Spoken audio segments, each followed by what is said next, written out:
distance education at UMFK, and we're going to talk a little bit about really easy things you can do to adopt universal design for learning.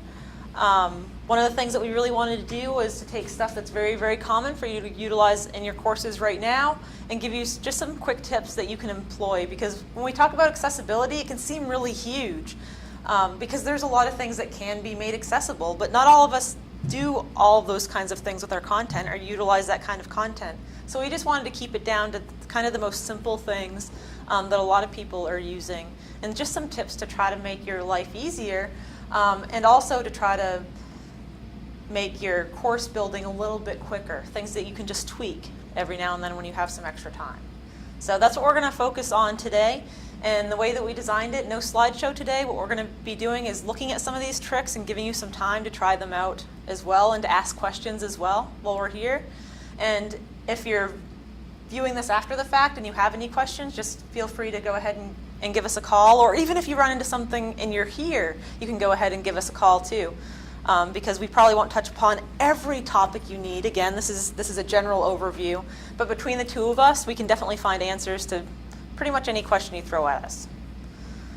One of the things I wanted to start with today, you can see that on the display we have a Blackboard practice course up, and I wanted to go over some easy navigation things. When we think about Blackboard navigation, usually as instructors we're thinking, okay, well, I need to make sure that everything that students may need to access or things that I think are really important are there and available. What universal design kind of lets us know is that students, it's easy for them to get cognitive overload, they're just overwhelmed with the amount of choices that they may have.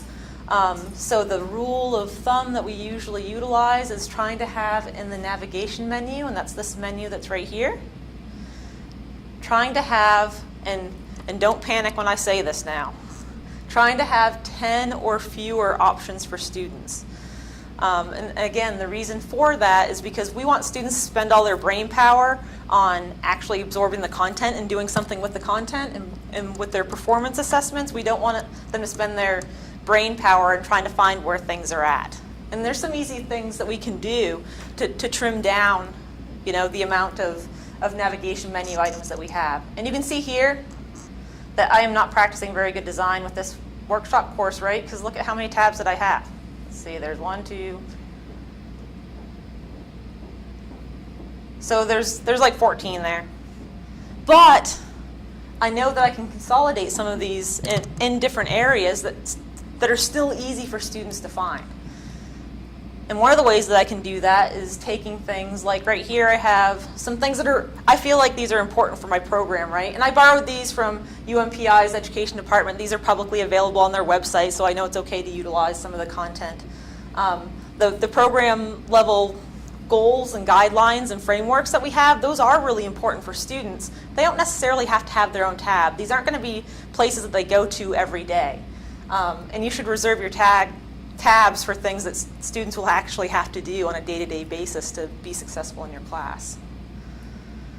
So these I can actually just put into an overarching tab like, hey, look at this important resources, which I really don't have anything in there. So the easy way to move content around, if you just want to kind of reduce your tabs out, is to go to the little contextual menu here, and I can go to Move. And I don't know if anyone's ever used the Move tool before. It's super duper handy to get familiar with. Right here it'll allow me to browse where I want to put it, and I want to put it in my Important Resources tab. So now you can see that I've moved it. It's not there anymore. So that means that I can go over here and delete this tab.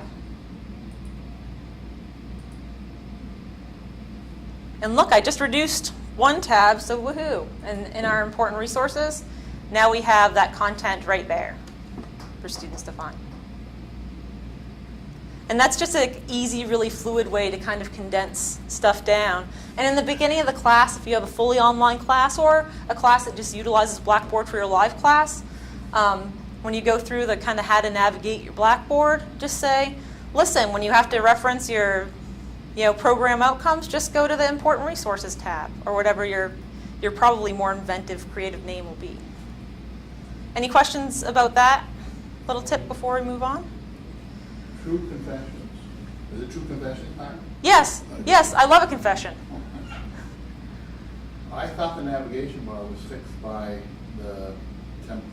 No, so we have a template of suggested Right. that we would like to see in every class. Right. It does get manipulated. You can manipulate it. It's not locked down. Right. But like in mine, I'm looking student FAQ, help tools, textbook. That was there. I never put that in there. Right. Yep. So my true confession is I never did anything because I believe that that was there as part of the template that everybody had as part of the reason I'm here, universal design, that was there, that we really couldn't change it. And then when you go into course management, I've got evaluation, grade center I use often, user, sometimes customization, I don't use package utility. Now, the question I have is, what I see as an instructor is different than what the student see. So I think a lot of people might think, like I do, that some of this stuff, show us how to go in the student mode. That is an awesome point, Tony. I'm so glad you bring it up. Because as we're trying to shrink them down, right? Right. So I'm looking at mine and saying, okay, I made a mistake. I got too much on there. But if we show us how we see what the students are seeing. Because you don't want to get overwhelmed with the course management Exactly. stuff. So that is such an awesome question, and that's an easy kind of tool too. So in everybody's Blackboard course when they're building, you can see this little eyeball icon right here. No, hang on, where are you looking at? Yeah, okay. It's in the top right-hand corner next to your little palette button. Wow. And when you click on that, you enter student preview. This is super handy in several ways because it can show you what students see. And also because you can take tests as a student and see how your tests kind of look and how they function. So that's a really great setting to kind of peek into right before you finish designing your class. Yeah, 1, 2, yeah, 8, 9, 10. I'm at 11. Yes. I can knock out my FAQ. No, I think I'll keep that. All right, well, that's good news. I didn't even know that was there, that little eyeball. It's not lit up like yours is. Mine's like dark. Is it dark? Yeah. So yours had a green dot in it, mine wasn't. And you will notice when you go into student preview that, just really quickly, this doesn't really have to do with universal design, but it is handy to know in student preview. If you haven't made any of your assignments available yet because they're available at a certain date, you won't see those on student preview unless they're available. So you'll see exactly what students will see like right now. Oh, yeah, they see a lot less than Yeah. Which is good, right? Especially when you're double checking for, paring it down in function. And then when you're ready to go out of student preview, you just click the exit preview button. Yeah. And if you actually filled out a quiz when you're in student preview, it'll ask you if you want to keep that information just as a preview user. Then you'll see yourself as a preview user in your grade book, but you can just choose to delete all your action items too, and that's totally fine. A quick tip to condense, and Heather might have been getting there. So Heather has a Start Here button that's really popular amongst a lot of courses. So many courses have the syllabus, the faculty contact information, might have a course calendar. I would compress all 3 of those tabs in a Start Here button. And that way, everything that you want your students to see when they start your course, even your textbook information, if you copy the first couple chapters of the textbook and make it available for your students, all of that would be within the Start Here button. And that's a good way to condense some of those. How do we put that up there? I was gonna say I don't have a start. I got one called Getting Started. Yep, so Heather can show you where the plus button is. So right here we have a plus button, and you can see that when I hover over the plus button, I can actually make several things. Look, it's giving me all kinds of information. So what I want to do is create a content area, and so the name would be Start Here. You can choose whether or not to make it available for students. If it's a Start Here that you want them to access, always make sure that you click that, and then you click Submit. Oops, look, it's telling me you already have that name. I'm going to call it Starting Here. let's call it day 1. Now, as with anything in Blackboard, new content always goes to the bottom, so you're going to want to drag that up to the top if it's a start here, because you want it to be front and center in their view. And then you can just add content just like you would in any other content area. So excellent questions. I'm going to delete that though, because I'm trying to pare down on my number of navigation items. So the other thing that you can think about with your navigation, and getting the navigation down to under 10, not only is that good for all students as far as reducing cognitive load, but if you happen to have a student with an accommodation that they have to use a screen reader, if you have 15 tabs, like I've seen before a tab for every individual week, like week 1, week 2, if you have a screen reader, that's going to go through every single tab by the end of the class. You can imagine how annoying that's going to be just to get to the weekly content, having to go through every single tab. So that's another good reason to pare it down. So when we go into weekly content, I have my weekly content here. And you can see in my content and activities here, I have weekly content, course videos, assignments, my grades, discussions. Those are pretty common that a lot of people will have in there. And those are things that if you don't see them, some people add them with the plus button like we just looked at earlier. Right here, I actually have 2 examples of how to pare down, because what you don't want to do, for the same reason, the cognitive overload of, oh my gosh, where do I go?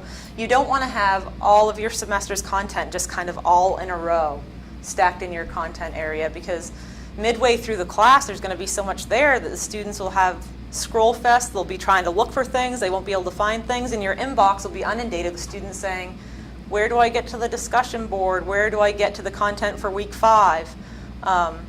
And it helps you take all those kinds of questions out by giving them a simple, easy to follow format. And doing weekly folders or modules is a great way to do that. And I wanted to give you a quick overview of what the difference is between a folder and a module folder, and the advantages to both. You put links in the content folder to those other places just to help them? Yep, you can, and actually we're going to look at that right now. Sorry. That's okay. So here I have a content folder. When I open a content folder, the students are going to see this too. They're going to see all of their content that are stacked up, kind of all in a row. And you can link anything here. So you can build content by creating an item and having your text content or your lecture-based content in there. You can attach a video. Here I have a video right here that students can very easily open up and start playing. We don't need to play it right this second. You can have a direct link to a discussion simply by just going to the tool, choosing the discussion board, and then choosing which discussion forum you want to go to, so it takes them straight there within the weekly work. Which I would suggest instead of linking back, Yeah. like putting a link, because sometimes those links break when we copy. That is an excellent point too. Yep. Sometimes when there's Blackboard updates too, it'll create like a weird link breakage. You can link to journals or really any type of assignment or assessment that you have. And here I have actually a quiz that I've gone ahead and linked to as well. And you can link to the tests through going to assessments and then test, or assignment here as well. But students will see all their weekly content kind of in, think about it like a middle folder. That's what it is like. So you're saying for your week 2 content, everything's here. Here's your content, here's the video you have to watch, here's your resources to be successful, here's your assignment and your discussion board. So that way they know they're in week 1. They can just go to that folder and everything's there. As opposed to saying, okay, go read week 1 content, then go to the assignment tab and do your assignment, then go to the discussion tab and do your discussion. They can still get to those things from their tools bar that they have, which looks like this. I'm sure everybody's seen that, right? So they can still get to all those functions from their tools bar. But it really does make a difference with student navigation to give them, everything, kind of on a weekly basis. And so content folders are super handy. Highly recommend. I get really good feedback too from students when you put a weekly or modular content folder. If you start off your folder, when you click in the folder, to do this week, and you lists, number 1, in your textbook, so-and-so read chapters 1 to whatever. Then review the PowerPoint. Then number 3, you know, complete the weekly discussion form. There's no guesswork there. You're literally telling them, and sometimes that's a carve out of your course schedule and your syllabus. Yeah, It's just Yep. copy and pasting. Yep. Yeah, I get really good feedback from students because there's no guesswork there. They know what you want them to do. Yep. So it's better to put it in item by item in the week 1 or day 1 or whatever calendar you're using than it is to give them a syllabus that has that all in there? Well, I mean, I think it's always a good idea to have a syllabus kind of in your start here with kind of an overview, because people will print that out and they'll, you know, put that in their folder, or they'll take it with them and they'll mark on it or check things off. So that's always a good idea. But it's an extra added tool that doesn't add too much time in the planning process, just to kind of map out, because we can take it from our course schedule. To just, if you're making a content folder, you can go to edit, and you can very easily in here just click, you know, to do this week, and just list out. I've seen some syllabi that are 27 pages long because you Well, have your nursing- grading policy. nursing, Yeah. that. So if it just takes the guesswork out, they don't have to go back and try to find it. You're putting it right Yeah. there for them. That shouldn't really be a lot of extra work for you because you're just taking what's already in your syllabus, copying and pasting it right there in Blackboard. And again, that takes the time that they're devoting to your class out of finding the content and into doing awesome stuff with what you're teaching them.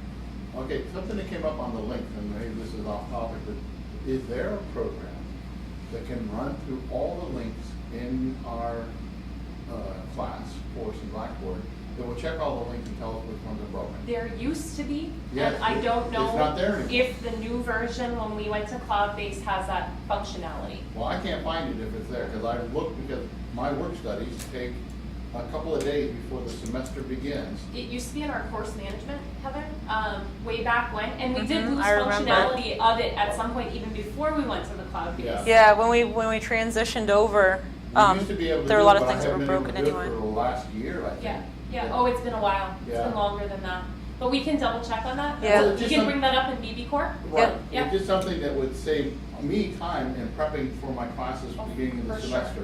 Yeah. And he doesn't have work, he's adjunct, so he has to do everything himself. Yeah. This would be a good tool for all of us who have our Blackboard courses, that we can press that, or go to that tool, they check everything and say, hey, we got a broken link, and then we can go to it, rather than going and checking each one individually. Yep, and I think that you have an awesome point, and we will check that out and let you know All right, what we thank find. you. You're welcome.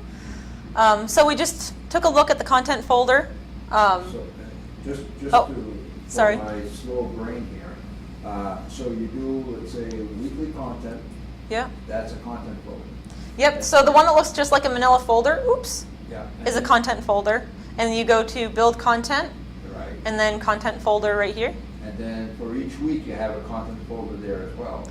Yep, so you can have up to, 15 content folders for the semester. And you can have, instead of I am week 1, you can have the date. So between, the first day of the week, Could which we is put either week usually 1, Sunday or week 2, Monday. week 3 all in one content folder also, so they always just go to the content folder to see what the assignments are? It's not good though to tuck folders within folders. Oh, Do you see what I'm saying? Okay. I have seen people do that, Yeah. and that's a navigation issue too for your students yeah. and for screen readers. Yep. So Okay. try when you can not to tuck folders within folders. all right, good. Because really, this weekly content, that is kind of like the overarching folder, right? That navigation Right. menu item. Yeah, this would be the third folder if we did it Yeah. like that. Okay, that's a good point.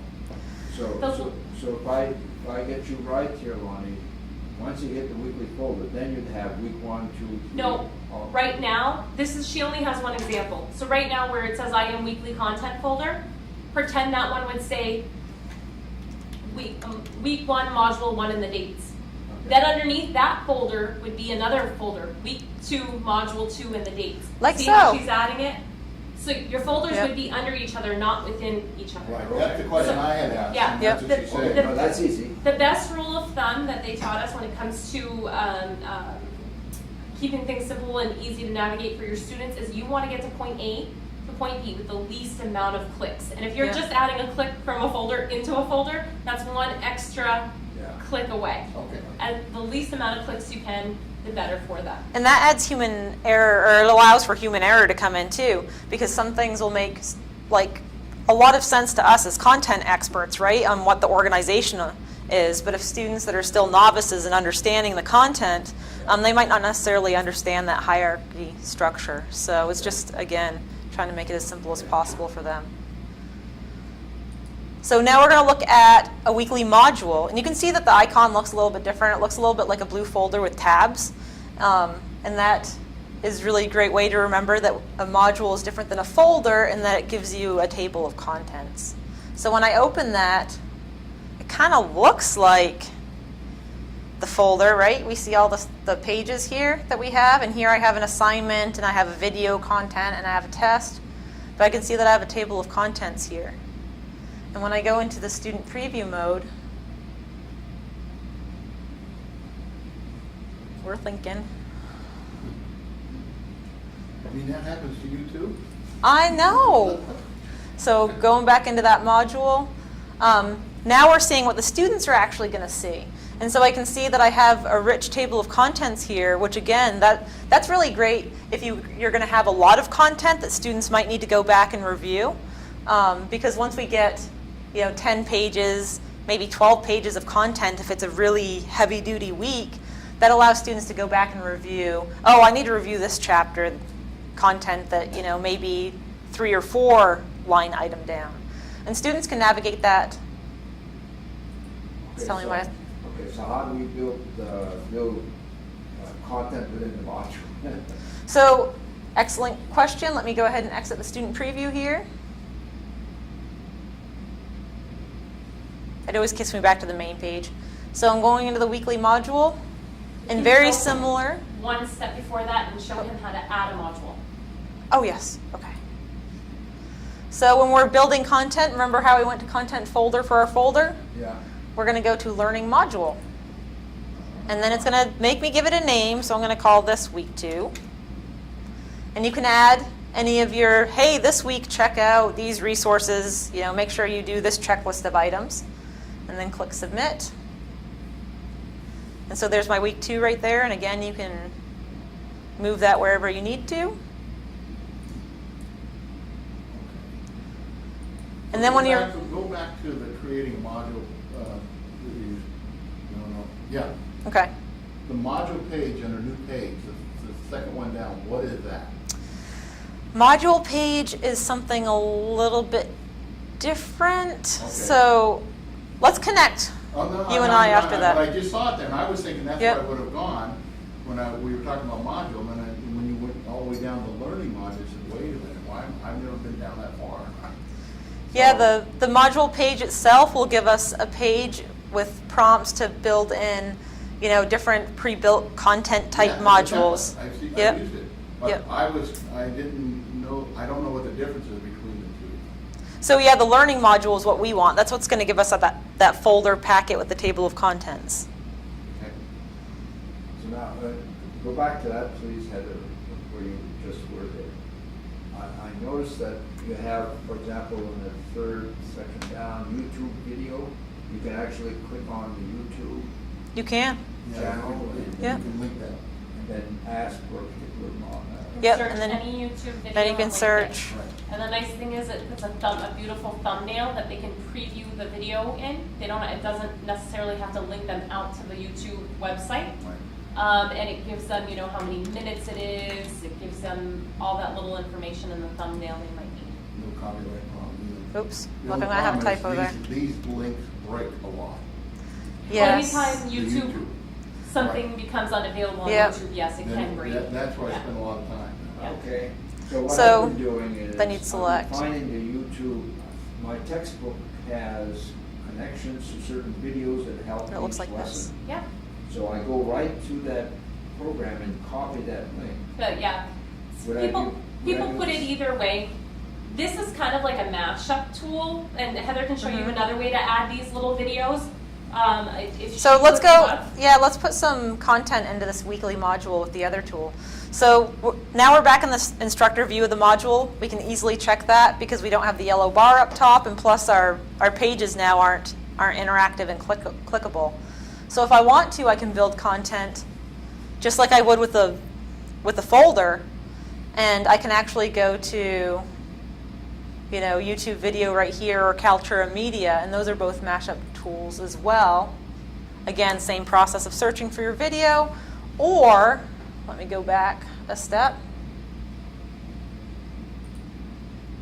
Or I can build content and add an item. And this is what a lot of people are really familiar with. And then under mashups here, I can choose a video, like if I know that I have things in my Kaltura Media that I want to add in, or I can go ahead and click the little, I don't know if you saw that because it's kind of tiny. It's the little tiny insert, edit, embedded media right here. And that's where you'd put in the direct URL, Ben, that you were probably talking about, right? Maybe? Or you can simply add a link the way you're adding a link. Or you can add a link as well. The only, you're saving the website from opening another window, another tab. They'll be able to play the video right in Blackboard if you add that mashup, that thumbnail. They can play it, but they don't ever leave Blackboard. If you put a link out, it links out and it has to open up another tab to open up YouTube, the way you're doing it. There's no right or wrong. It really is preference. Yep. This might be a little bit more user-friendly because it's right within the same page. So how do you get a video into Blackboard if it's on an external website? How can you? You can search YouTube videos here. Right. But yeah. It's still going to an external site. I'm confused how you put it into that. Can you play the thumbnail? Yep. So he can see what I'm saying? So let's step back to where I have the actual YouTube video. Yeah.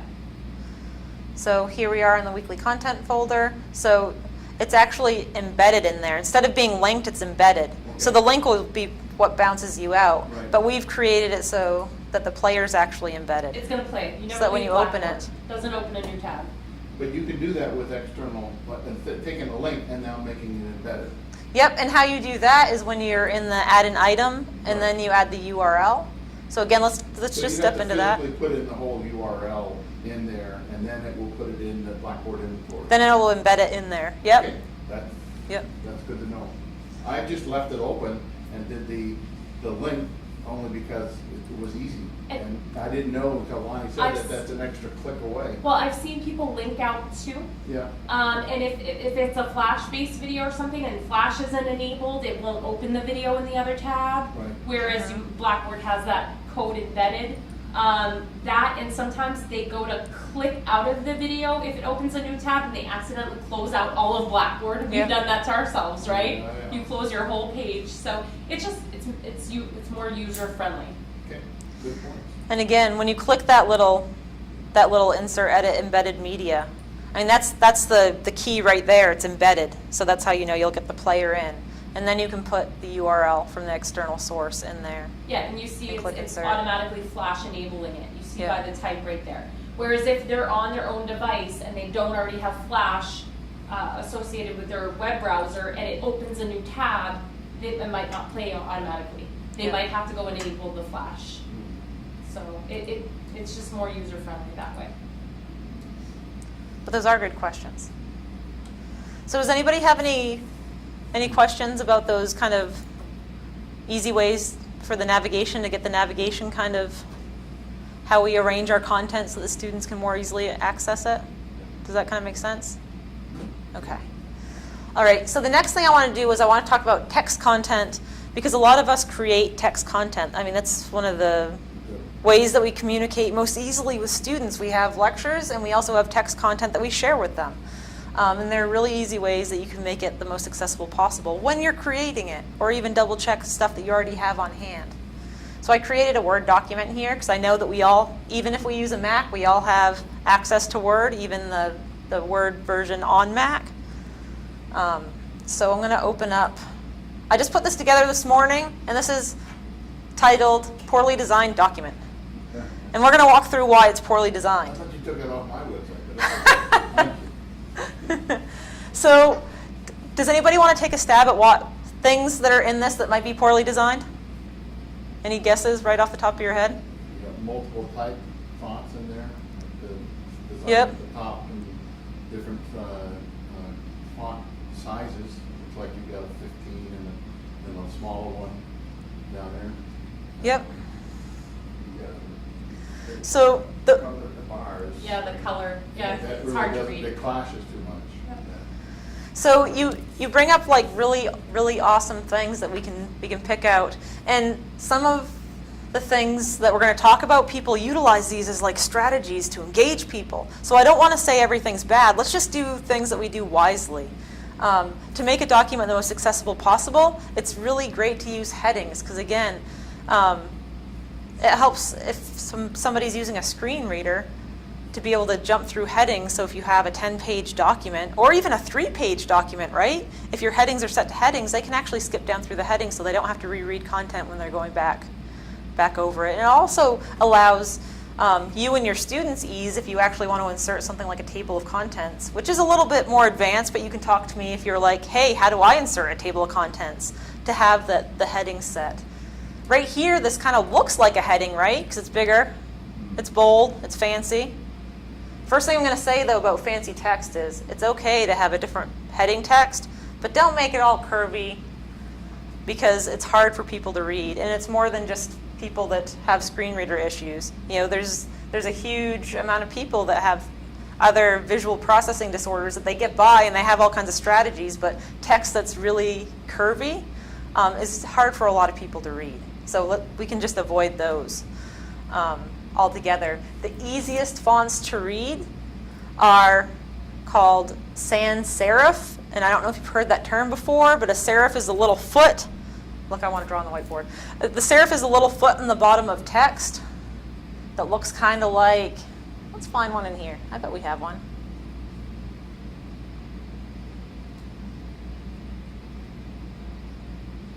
Bear with me.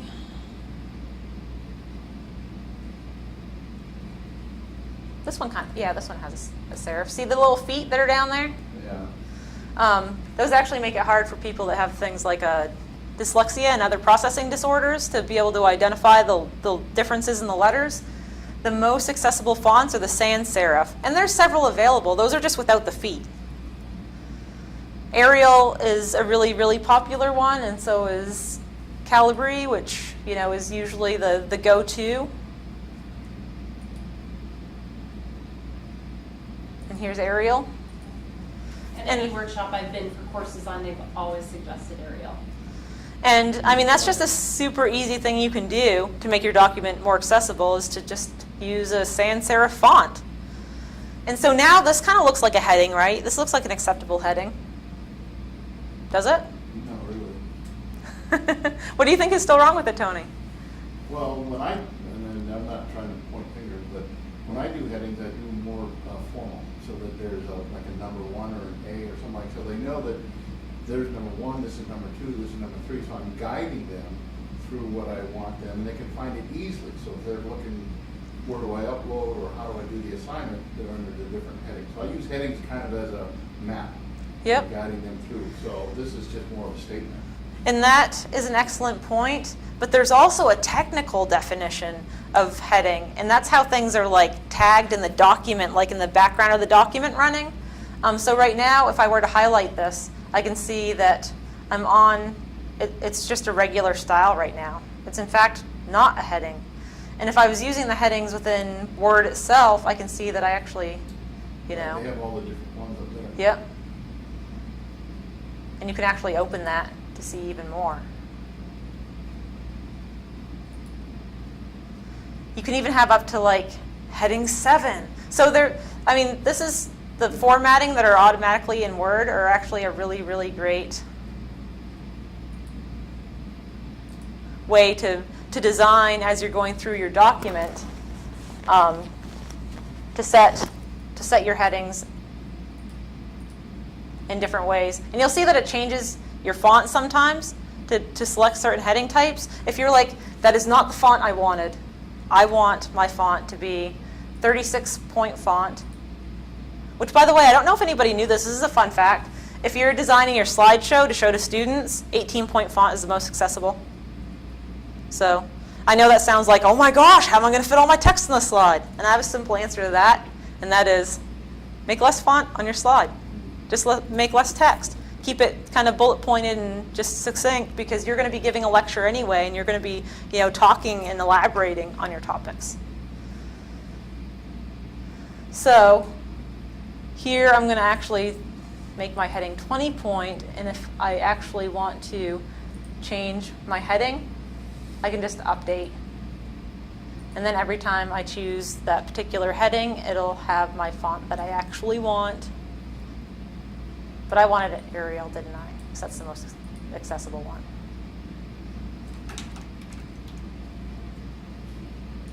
There. I've got a question on the heading. I've never done this before, but you know how we use like universal navigation to replace a word. So we put the word in, and every time that word's in the text, we replace it with this word. Yep. Does it work with headings? So let's say I want to change all the headings in my document to a different style. I have to go through, the way I do it is manual. I have to go through to each one. Can you do that? Is that functionality possible for headings? Does anybody have any experience with that? I'm not aware. Now that you're saying that, I bet that it is. I don't know how though, but I'll look it up. But well, no, that's actually an awesome time saver, and I love that. That sounds like awesome, Right. awesome tip for newsletter. So we have the grants that the students put together. We use 3 levels of headings, and I do the same thing. And let's say I don't like a particular style or a heading, like the choices of it. But the way I had to do it in the past is I had to do manual each one rather than going to global navigation, replacing them all at the same time. Yep. And I didn't know if anybody had experience with that or not. Anyway, just a off-wall question. I want to say that I've seen the functionality someplace, but I'm not sure where. But let me look it up, because if it's possible, that would be time saving, and that would be an awesome tip. A lot more. Yeah. So there's a little tip on headings there, and again, it's kind of like techie, jargony talk, but when you set the headings, that gives it a tag, and being tagged is good because again, that sets the navigation for screen readers, which is awesome. So the other thing that I heard was we have some color issues going on here, don't we? The color actually matters for several reasons. One, because does anybody know why this particular color combination is like, oh my gosh, Heather, what do you do? It's those ones that the optometrists use. Yes. They're colorblind. Color blindness is, a lot of people are affected by color blindness, and if you make red and green together, they're not going to be able to differentiate. They aren't going to be able to see what you want them to see, and if it's your content, you want them to see it. So try to keep in mind not to use those complementary colors that are trigger that color blindness, but also it's okay to have a dark text box. So here's my text box right here, right? If I'm going to format it, I can make that a dark color. Whew, that's kind of bright too, isn't it? But if I have a dark color, I definitely don't want my font to be black, right? Oops. No, I want it to be white. That's what I was trying to show off, actually. It just wants to make it white, doesn't it? If you make it black on purple, you can't see it. But white on purple, you actually can see really well. And likewise, if you have a white font on yellow, that's not going to be very visible. So if you have a light colored background, you want to make sure that you have a dark colored font, so that way, again, people can see. Because another thing is when people are accessing your content from different devices, we don't know what their screen resolution is or what their lighting scenario is. You don't want to make it harder for them to see your content. You want them to be able to devour all your content so they can perform really well in your class. And the last thing that I have here on my content that I created here on my document is an image. And you can see that, well, obviously if I have seeing problems, I might not be able to see that, right?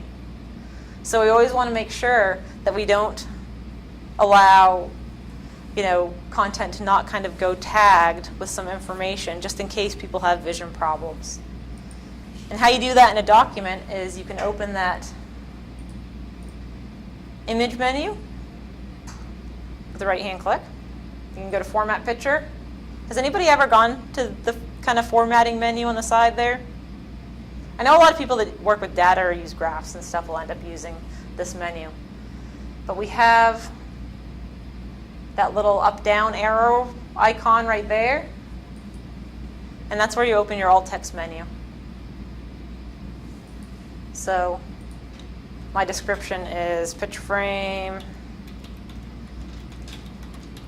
illustration with trees. Are you creating a tag? Yep. Okay. And that's what I'm doing right now is I'm tagging it. Right. So that way, it'll hold. And again, a lot of people do use even Word just for drafting content that they're going to copy and paste. Always make sure when you copy and paste, though, select all. Oops. Now I want to select all because I'm going to put this in my Blackboard site right now. I'm going to copy. I'm going to go back into my Blackboard site. I'm going to build some content. Try not to copy and paste from Word if possible. Well, I was going to demonstrate that. Control V. Look, it stripped my tags.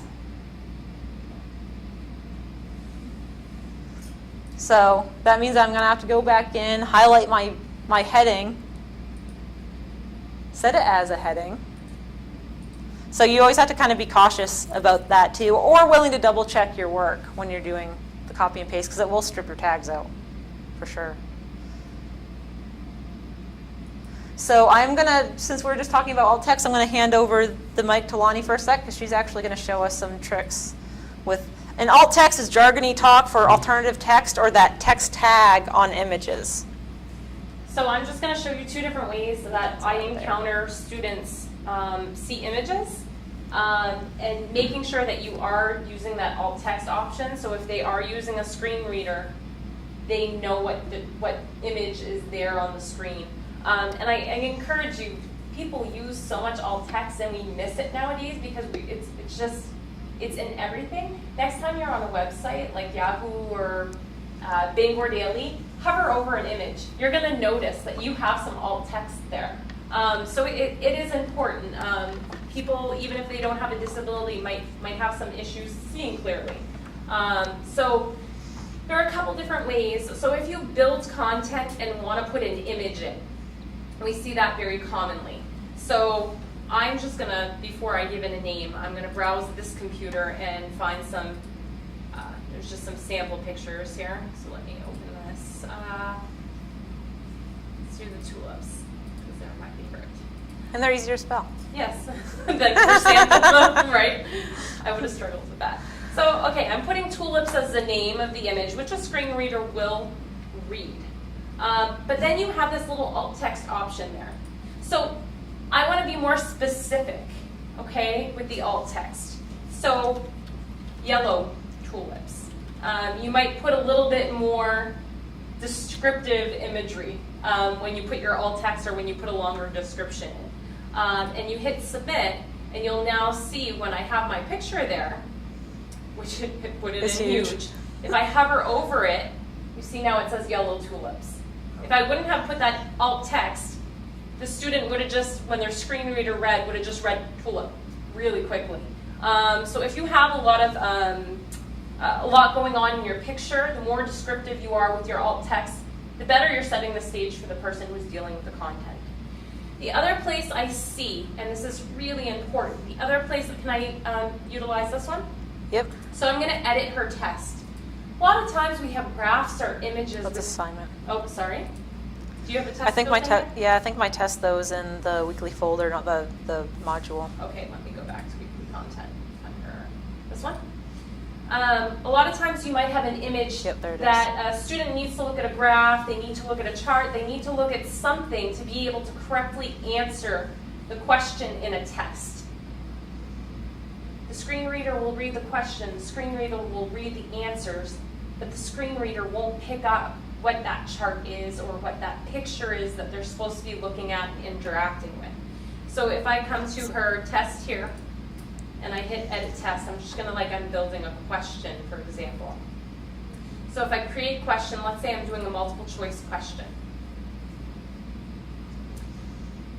I'm adding an image within my question, because the image comes first and then the question comes after, or however you set the stage. Browse my computer, again, find the image, open and embed it. You're gonna wanna use, there's a couple different things you can use here. We're going to stick with the general, and down in here is where you're going to put And Heather and I played with this recently, and honestly, the title is what was giving us the alt text. Yep. So it defaults to the title and not the image description. So be as descriptive in this title area as you can.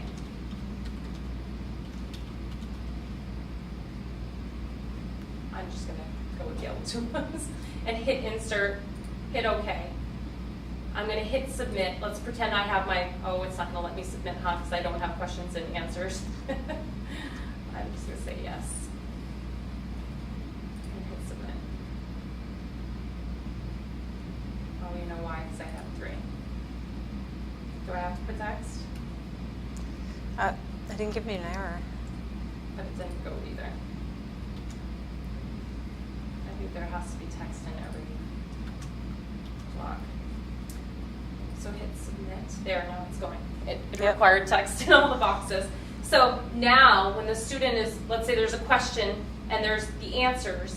Now if the student hovers over and their screen reader is going to pick up and read to them what that image was, then the question, then the answer, so they can pick the best. So those are the 2 areas where I see when you're course building that it's really simple to put a quick description.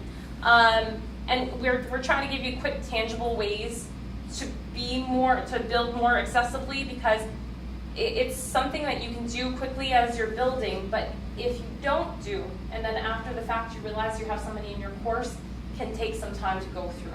Okay, so we just wanted to give you a few quick tips. That way, as you're adding your image, you can quickly add in that alt text. 2 Yes. confessions. We love confessions.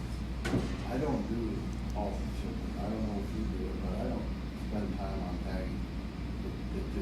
Right. It's just something that's not my universe. And not a lot of people do. And when I was in a Faculty Institute 2 years ago was when I realized they had an instance where they did have somebody who was impaired, and they were scrambling. They had staff who was doing it for the faculty, because the faculty at that point, the semester had begun. They had like an overload.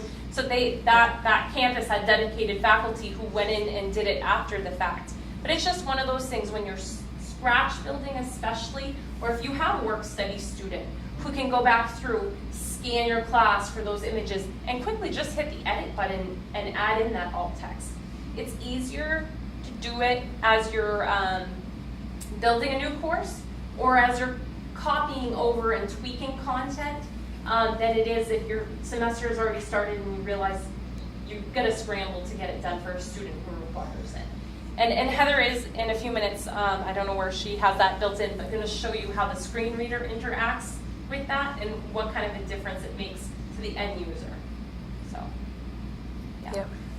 So hopefully we'll have time for that to explore the Chrome box. I wanted to give, and I realize that we're a little bit short on time now, I wanted to give just a really quick kind of shout out to video captioning. I know that as the UMS system has moved over to Kaltura, a lot of people use YouTube as well. Both of those options have the auto-generated captions that will kind of spit out on your video. Both of them have some challenges with identifying what you're actually saying, and have some issues with captioning wrong. So it's not uncommon if you see that happen, if you see a video that has some wonky captioning.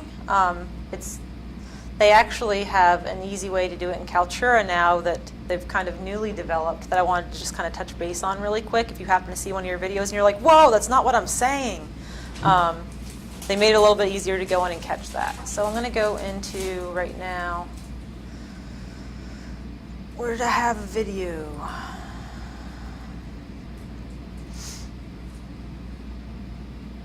I don't know if this has any talking in it.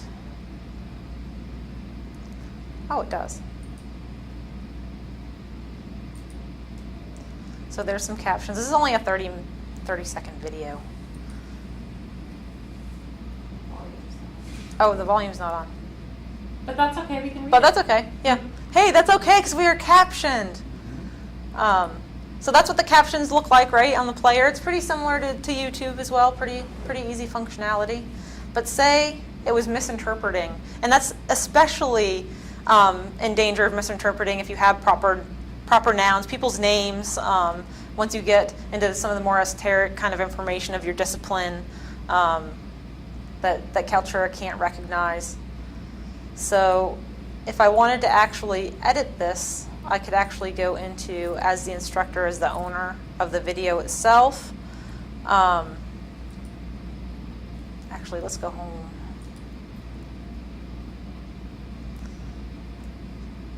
So I know we've had a whole separate Kaltura trainings before. You can go into my media. And I can touch base with anybody if they're like, wait a minute, I don't remember the Kaltura training. You know, just let me know. I'm here every other week, first and third. It's not happy. That's weird, isn't it? My connection is reset. I'm just going to push refresh. That's always my go-to.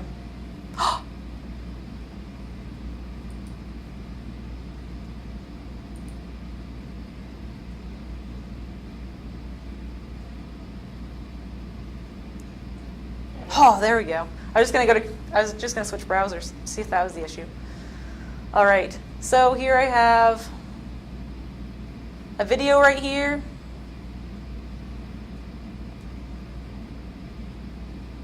I can actually go into the actions, and I can go into the edit.